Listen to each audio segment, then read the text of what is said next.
Chiedo a Luca Peotta e a Giacomo Zucco di alternarsi, prima Luca Peotta, di portarci il saluto e anche raccontarci più brevemente possibile il senso del loro lavoro. Dico anche che Lorenzo Dell'Ai ci manda un saluto, lui purtroppo aveva un appuntamento ad Aosta, noi lo ringraziamo per aver messo il naso qui da noi, di essere passato a salutarci, purtroppo non è potuto intervenire perché è dovuto andare via 10 minuti fa. Prego Peotta. Grazie. Tanto un ringraziamento a Verso Nord che mi ha dato la possibilità di essere qua, grazie Alessandro che ci sentiamo spesso e volentieri.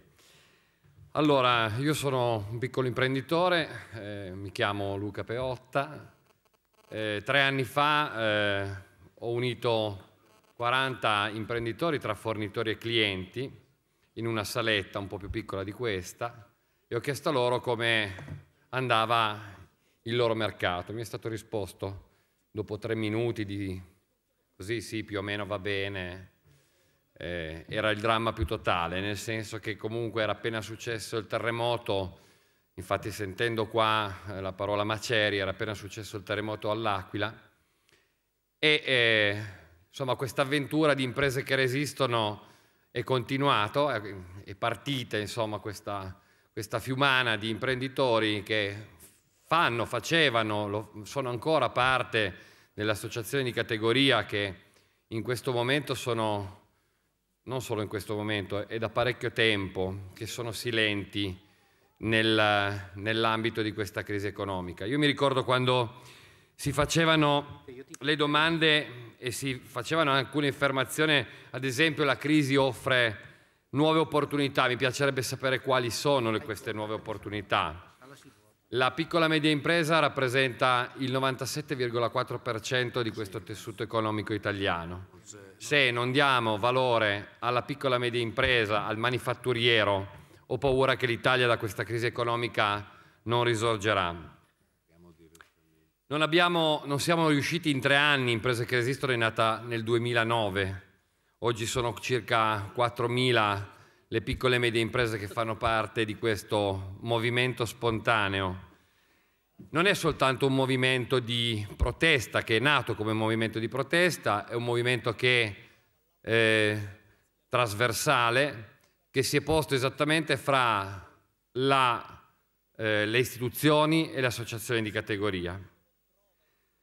Abbiamo fatto questa prima manifestazione a Torino che era il giugno del 2009 con 1.000 imprenditori per la strada a fare la manifestazione silenziosa, mai vista al mondo, mai nessun imprenditore era sceso in piazza e qualcuno Confindustria diceva che non venivano con noi a strapparci i vestiti in piazza.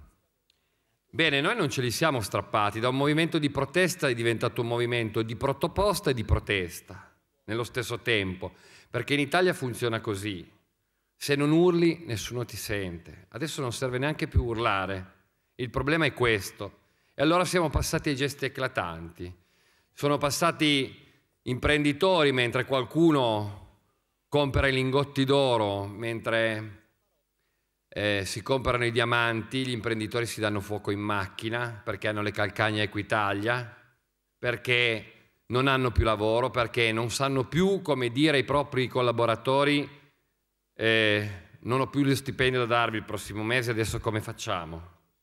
Allora, oggi la situazione è risolvibile soltanto in un modo, quindi cerco di attrarre attenzione verso Nord perché questo sia un tema fondamentale. Oggi la piccola e media impresa, che oserei dire è l'unica rimasta perché le grandi aziende sono andate via dall'Italia,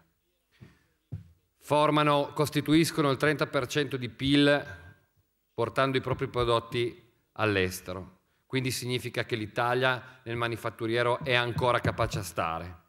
Mi chiedo e mi domando dove sta il resto del 70% di PIL. Vabbè, c'è la crisi, facciamo finta 50%, ma è la domanda interna che manca in questo Paese. Quindi io come imprenditore piccolo dico che se non lasciamo in tasca ai propri collaboratori i soldi da spendere, questo Paese economicamente non partirà più. Prima cosa. Seconda cosa, ho visto che le manifestazioni non interessano relativamente poco, non sono più viste. Si può essere a Roma in 250.000 persone e, come si dice, non ti osservano più. Io volevo dire questo: Bortolussi non c'è più, probabilmente è andato via. Noi gioielli di famiglia non li abbiamo venduti, ce li siamo rotti. Ce li siamo rotti di ascoltare sempre le stesse cose.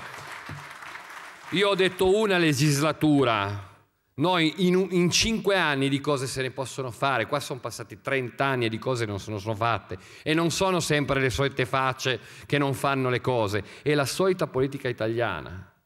Allora io dico, intanto voglio darvi una notizia positiva, visto che qualcuno prima di me ha dato delle notizie positive. Le banche, una signora di Acquiterme, nel battagliare con imprese che resistono di fianco, ha ottenuto il primo grande risultato nazionale. In Italia non è mai successo, lo vedete fra qualche giorno, quando verrà resa nota, questa è un'anteprima, e ha vinto la causa contro un sistema, il nuovo sistema ingegneristico bancario, come quello dei derivati bancari, che ha rovinato questa persona, e in questa settimana è stata pagata un'ingente somma per risarcire i danni a questa persona.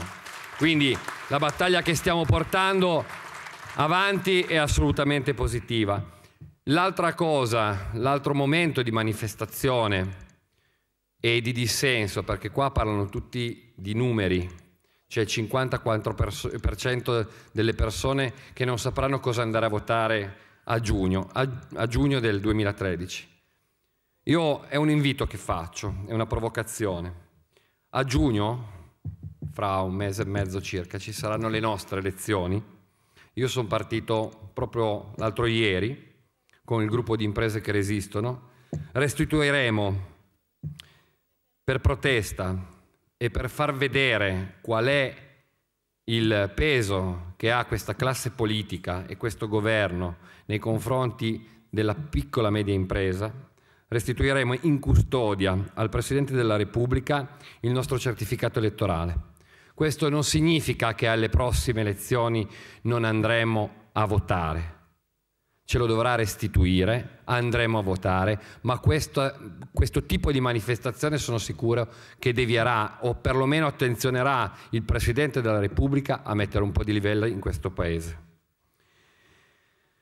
Concludo dicendo che, per non parlare soltanto, diciamo, di politica alla quale io non mi sono mai interessato, la piccola e media impresa oggi ha delle esigenze che sono assolutamente importanti. Sono il pagamento a 60 giorni, sono Equitalia, quindi si chiede una moratoria possibilmente, e si chiede un pagamento per cassa delle tasse e non per competenza. Quindi noi oggi, nel 2012, siamo ancora fermi all'emergenzialità. Speriamo che qualcosa cambi. Grazie. Grazie.